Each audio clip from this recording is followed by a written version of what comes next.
Hello and welcome to episode 117 of Outnumbered the Podcast. We are delighted that you're here to listen today, and we're going to teach you all our tips and tricks for helping keep those toddlers busy while you're trying to get stuff done. So we have three parts of this episode: things to do with toddlers, things to distract toddlers while you're working or working with other kids, and then how to take the best advantage of that quiet time when the toddler is napping or having quiet time. We hope you enjoy this episode and that you find it super useful to deal with those toddlers.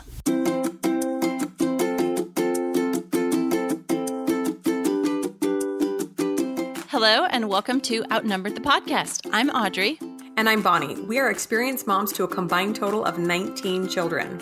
In our weekly episodes, we explore relatable topics using our perspectives of humor and chaos. Tune in for advice and encouragement to gain more joy in your parenting journey.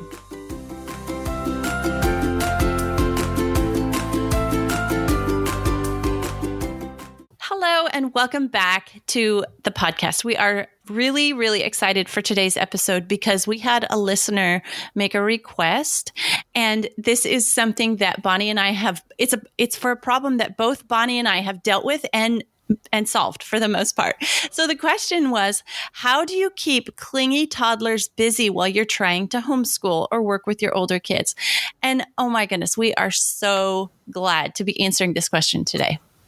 Yeah, and I think every mother has struggled with this at some point or another, right? And it's not just homeschoolers or even those who are doing distance learning. It's anytime if you happen to work from home, or if you happen to need to mop the floor or go to the bathroom or do anything without a toddler attached to you, this is the episode for you.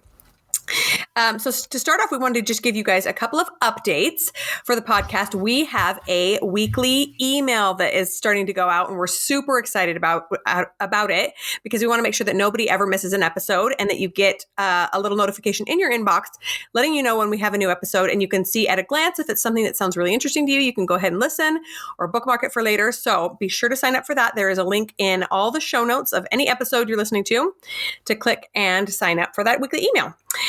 And then Audrey is going to tell us about a few changes we're making to our Patreon account.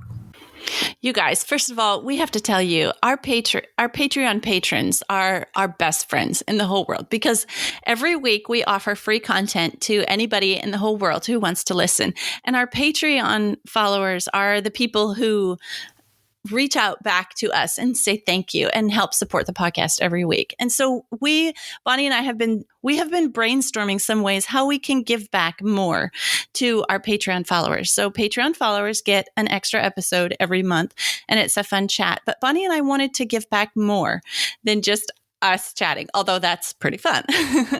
So we've added an extra Patreon level, and we're going to start just throwing everything that we can at these supporters on Patreon. So we've added a $10 level. We're going to give these $10 patrons the monthly Patreon episode in video every month. So instead of just listening to Bonnie and I, you guys can see us too. And sometimes we have a kid wander in and out, and Bonnie has that adorable new baby. So there's that. And also, it's not just seeing us on video, but we have brainstormed a whole bunch of ways that we can give back to our super fan supporters on Patreon. And so we're going to be rolling those things out in the next few months. And we have something really special that you're going to hear about later today in this episode, having to do with keeping those toddlers busy. That's just like mind blowing that we're actually giving this to our Patreon followers, but we are. And the final thing that our $10 Patreon supporters are going to get is a discount to each of our shops. So when you log into your Patreon account, you're going to see a discount for both the Project Run and Play shop and the Novely shop. And at $10 a month, it doesn't take very much to be able to earn that money back. So anyway, it's the result of Bonnie and I brainstorming so many ways that we love our Patreon supporters and ways that we can give back more. Yes, and we just love having that special club of friends to give fun things to. So we're excited. All right, let's get back to the episode topic on hand. Bonnie and I both have lots of experience managing toddlers while trying to do everything else, and specifically managing toddlers while trying to homeschool. So we're going to share our best and favorite ideas, and we're going to share some failures too. Yeah, that's right. In fact, I was trying to think, Audrey, how many years have you had a toddler around? I've had one around for about 14 years. Yeah, well, I have had a toddler about let's say they're a toddler when they start moving around. So let's say around 1. So that would be about 19 years that I've had a toddler while I'm trying to work with an older child. So yeah, like forever. So we got some good combined experience here. What we want to start talking about is, first of all, sometimes we just need to shift our perspective a little bit. When the toddlers are driving us crazy and all we want to do is be productive around the house or with the other kids, I wanted to remind you guys of a cute article that I addressed in episode 68 about teaching the kid, not the lesson. And this article is called "The Baby is the Lesson." So you can kind of infer from that title what that article is about, but we'll link it in the show notes. It's a really great place to start if you find yourself constantly beating your head against the wall, wishing that there was no toddler to distract you from these other important things to do. Sometimes it just helps to shift that perspective a little bit. But that being said, we got lots of tools for making sure that can happen as well.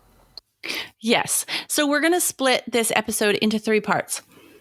Number 1, things to do with your toddlers. 2, things to distract your toddlers while you're working with others. And then the third part, things to do while the toddler is napping or in quiet time, like the golden time, right? Yeah, that's probably like the one thing we don't have to tell you what to do, but maybe we'll give you some additional ideas if you find yourself with a little bit of quiet time and you're like, yes, now what should I do? Sometimes when my oldest ones were little and I actually had quiet at some point during the day, I remember just kind of being paralyzed, like, oh, quiet time. What do I do? It really helped me to have a list because I'd just run around the house thinking, I should take advantage of this time. And then if I didn't, I'd stress out. So, okay, so we're going to start with number 1, ways to include the toddlers. So that means not, pushing them off to the side to do something else while you work with big kids, but rather having them all be together. So I like to tell people that a lot of the homeschooling we do is kind of a one-room schoolhouse approach where everybody's doing their own level and we're all working at the same time, because it really is almost impossible to have a lot of individualized attention with each child, especially in a big family. So circle time is something that we love to do. We have an entire episode on that, and we can link that in the show notes as well.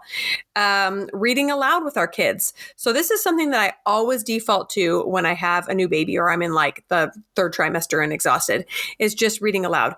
And you'd be surprised how often you go to read to the younger kids and even the older kids come circle around, right? And want to listen to the picture books that they remember or want to hold a toddler on their lap while they're all reading together. It's really cute. And then I love to give my big kids some fun learning tools for their school. And the toddlers love to play with those as well, like math manipulatives. We have some really fun little blocks and things, and the toddlers are just stacking them while the big kids are actually using them to learn. So really any way that you can incorporate those little ones in helps the big kids have more patience with them and helps those toddlers feel included. Yes, I love reading aloud. And one thing I love reading aloud is reading a book or listening to an audiobook that's too advanced for the youngest kids that are listening to it, but somehow they still love to be there listening and they're picking up little things and they're building their vocabulary. And yeah, when they're in the room, they're just like a little sponge sopping it all up. So some things I thought ways that we include the toddlers is memorization. Memorization is a huge part of our homeschool. If you follow us on Instagram, every once in a while, I'll throw up a video of my cute little kids saying some poem they've memorized. And it's so adorable. But, as young as early as they can begin to talk, a toddler can start memorizing poetry, even if it's just one line of poetry. And they love to have everybody congratulate them and clap for them and be so excited that they can, repeat after me some sort of poetry or something. And so that's one way that we definitely include toddlers. Another way we include toddlers is in our science time. Again, we have a whole episode on helping kids with science. And when you listen to that, you'll realize that the way we do science around here is mostly exploring life around you. Well, hello, that's like basically the definition of toddlerhood, right? Yep. Being a toddler is just basically one big science experiment, right? So toddlers are definitely included.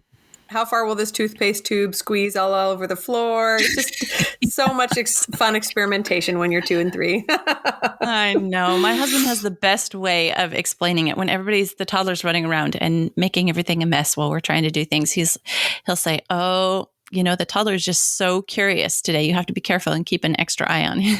Oh, I love that. Instead of being naughty, they're curious. Yeah, I love that because they are. Yeah. They are. And that is how they're learning. Okay. And the last way I have to include toddlers is just give them a coloring book or coloring page and crayons. And they absolutely some of my toddlers absolutely love to sit there and color. I have some toddlers that have loved peeling the papers off the crayons more than they love to color, but that also takes up a bunch of time. So I don't fight that battle. Yeah, and then when they break them all, you can do some fun melted crayon art. So it all works out. Yeah, exactly. So just to share a little bit of experience that we have in including toddlers, the first thing I would say is chill out a little bit as a parent. Good advice. If there is a toddler involved, it's going to be messy and it's going to be loud and it's not going to work out exactly the way you would like. But again, with that shift in perspective, like we were saying, it's important to realize that everyone learning together is awesome. And it doesn't matter if it doesn't look perfect. And also to be aware that something, like Audrey's saying, you may have had this perfectly planned out coloring book with all these nicely sharpened pencils. And the one thing the kid wants to do is just tear the paper off. That's okay. Like they're being occupied. You can do something else. Sometimes we just have to let that stuff go. So that's my first tip and experience is just to kind of chill out.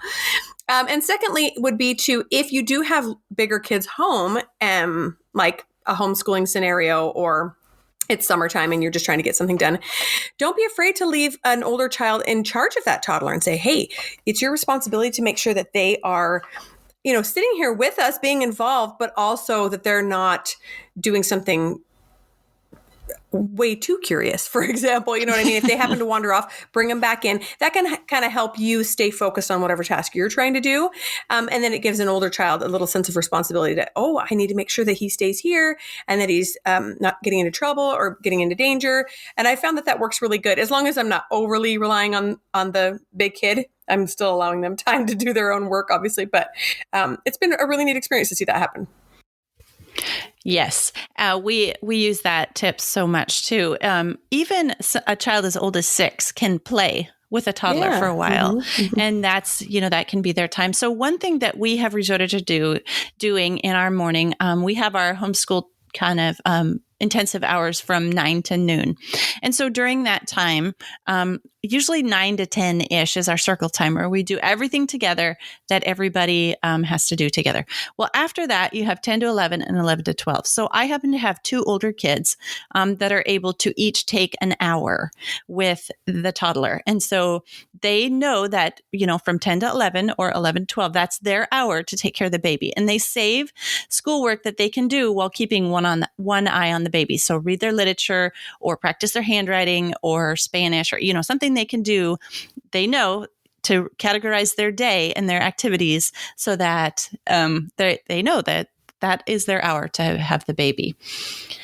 And that's something that's been really helpful so that I can kind of focus and spend that intensive time with the other kids and get them through their schoolwork without being distracted every 5 minutes because the toddler's in the Q-tips and is stirring them across the floor again. Yeah. Q-tips are a great toy, that's for sure. Yeah. Okay, so we're going to move on to section 2, which is ways to distract toddlers. So admittedly, there's some overlap between these sections. But if you really just need that toddler off your lap so that you can keep working with somebody else or finishing something around the house, Play-Doh. Great idea. Also, one of those things that you probably want an older children at least supervising a little bit, so the 1-year-old's not just eating it, right? And then they can give them ideas. Like sometimes it's super cute to see my 6 or 7-year-old sitting, with the rolling pin, like, showing the baby, do this. Now let's cut it out, and they're the example to the younger kid, and they love doing that. Playing with blocks, especially we just bought a set of foam blocks, which I'd been looking at for a long time. And those are fantastic because they make no noise and they can stack them up and knock them down as many times as they want. The best. It doesn't disturb anybody else. Yeah. Puzzles, especially those easy wooden ones where you're not actually putting anything together. You're just dropping the shape in the slot. Perfect for younger toddlers. Finger puppets are super fun, especially with a sibling helping out. We love magnet boards, especially those ones that have like the tangrams. Is that what they're called? The little shapes. Yeah. And they are creating something super unique. Oh, look, Mom, look at my elephant, etc. Snap beads are another really fun one. They make a mess, but what doesn't with a toddler? And then magnetiles are another really fun toy. Those are just those magnetic thin magnetic blocks that you can build big towers with. And my kids of all ages love those. Those really, really keep a toddler busy for a long time. Yes, absolutely. We love all those things too. Although I don't have any snap beads, so I might have to look into that. Some things that we use are sensory boxes where you put some sort of manipulative in the bottom, whether it's flour or rice or beans or coffee grounds. And then you put in other, scoops or toys or whatever. And yes, sensory boxes can be messy, but you can also set them in the dry bathtub with the sensory box. Oh, smart. And then you just wash it down the tub. Or you can have them play outside, or you can just acknowledge that you're going to vacuum. And a toddler pretty young can be taught that the sensory box items stay in the sensory box or the sensory box gets taken away. I mean, they can learn that pretty quickly. Coloring is something that my toddlers pretty much love across the board. A felt board is really fun because you can do different stories and trade out which story they have, and it kind of sticks without them having to fit it in exactly. Anywhere they throw it on the board, it kind of sticks. I made a sequin board for my kids, and oh wow! I have a DIY for that on my blog. We can link to it. But my goodness, my kids, and me play with that thing for hours. It's those flip sequins, and this is just a big flat board, and they just draw, they'll split it in half. Okay, this is my half and your half, and they'll drive their tractors in it, and they'll try to write their names and draw all sorts of things. That thing takes hours. Stickers is another fun thing for toddlers. Not a super lot of cleanup required with stickers. You just throw them away. They don't make a mess like glue or glitter. As long as you keep the sticking surfaces limited. Yeah, right. It's like to stick them all over the place. Yeah. So those are some things that we love to do to distract toddlers. Yeah, so many great ideas. And yes, a lot of them make a mess, but it's kind of a pro and con scenario. Like, is the pro of having them distracted for a half an hour worth the mess? And in my opinion, it almost always is. Yeah. Okay, so a couple of pro tips for distracting toddlers is make sure you have some variety. So an idea is we love to have a locked cabinet or even a closet if we can swing it for school supplies or learning toys, basically is what we call them. And to have a couple of different bins of these things. So, maybe on Monday you always pull out this one bin and on Tuesday you pull out this one. You can get very complicated, but to keep it simple, to just rotate through some of these things so that kids get excited when you pull them back out, and you really don't have to make it too complicated to get kids excited about stuff. And we love to keep specific toys, and like we say, usually these learning toys or manipulatives available only during our homeschool time or whatever time you're trying to get them busy. Let's say you've got a 2-year-old who won't nap anymore and you really desperately need that quiet time.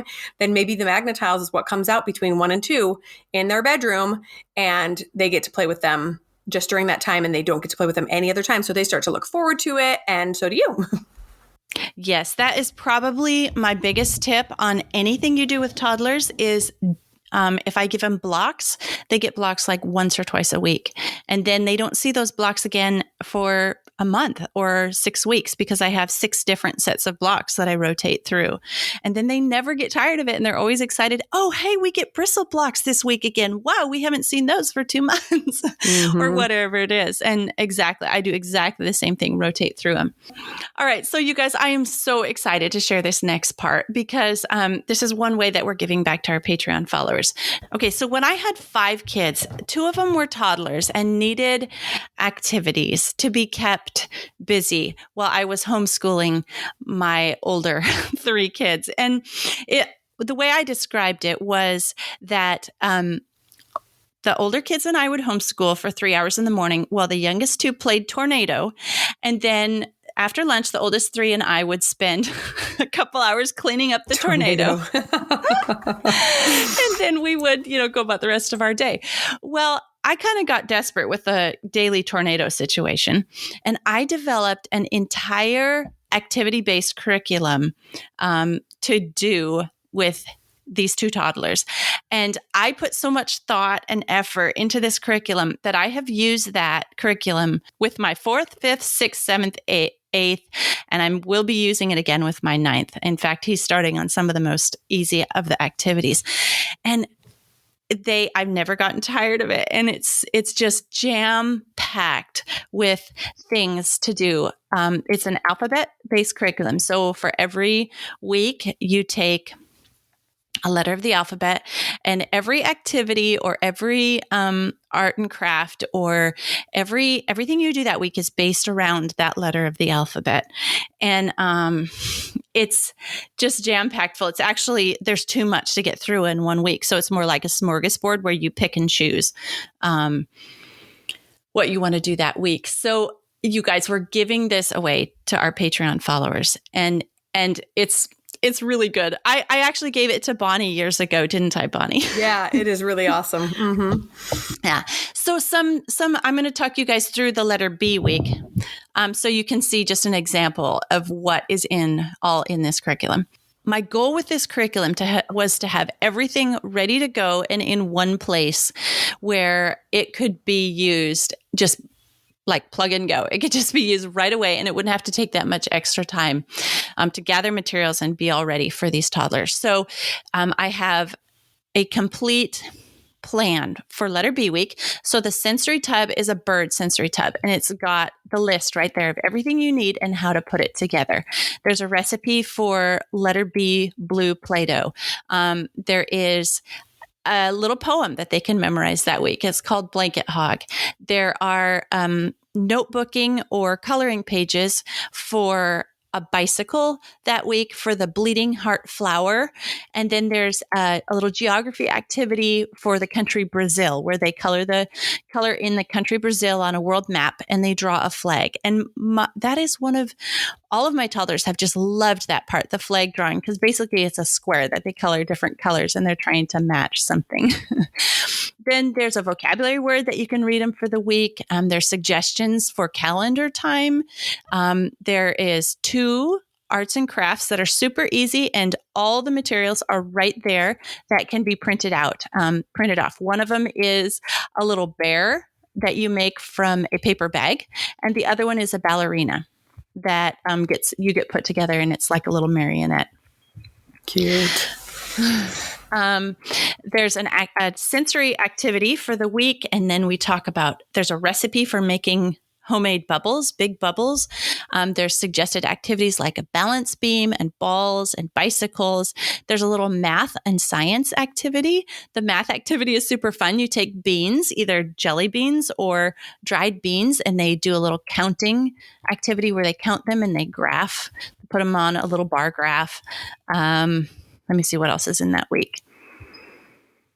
There is a read aloud that they can listen to, and it's linked to on the internet, where they can listen to the story of Buffalo Bill. There's a coloring book that's linked to, it's the Black Beauty coloring book. And then, let me see, scroll down here. What else is in that week? Oh, there's 9 book suggestions, and there's a link to some really fun music CDs called Beethoven's Wig. So you can listen to a song or two from Beethoven's Wig, and everything you need to print out and to have ready to go that week. It's all right there in the curriculum. And that's just the letter B week. There is 25 other weeks to go. So yep, go ahead. Yeah. And if you're the kind of parent that thinks that sounds overwhelming, you can take a whole month to do a letter. That's kind of more my pace. And I love it because there's just so much content. There's always something for your kid to do to keep them entertained. So it's really well done, Audrey. Yeah, I was planning at some point to sell this curriculum, and it's almost all ready to go for sale, but I just don't have the time and space right now to publish this curriculum. So in the meantime, we're just going to give it to our Patreon followers. Yeah. So if you're not signed up, that's something you want to do. It's super exciting.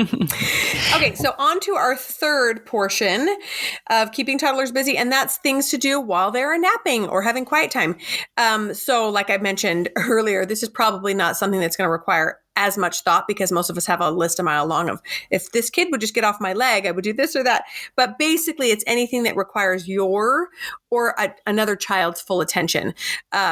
So something that, well, Audrey will go through some examples, but something that you most definitely do not want a little one hanging on your leg to do. Yeah, you wouldn't realize how long it took me to figure out when I had a child struggling with math, not to try to do math with a toddler climbing all over my shoulders and wanting a piggyback ride, right? Yeah, so a couple ideas, other things to save during your toddler's napping or quiet time, messy projects or art. My kids absolutely love chalk pastels, and I have started putting pictures of some of their chalk pastels that they do on our Instagram account. But chalk pastels are a little messy, and it's okay because they're easy to clean up with baby wipes, but it's not okay with a toddler around. So we love, it's kind of like our secret art club, and we do it when the baby's sleeping. I love it. Another suggestion, kind of obvious, is dangerous science experiments and things that, require tools or little tiny swallowing size pieces. That, those kind of things, just save for when the toddler is napping. Right. Totally. Okay. So a few tips for utilizing this time, because like I mentioned, when it happens, it's super precious. You don't want to run around wasting your time. Right. So the first thing, like I mentioned, is I like to have a list of things, and whether that's something homeschool related, so that you can help another kid, that's great.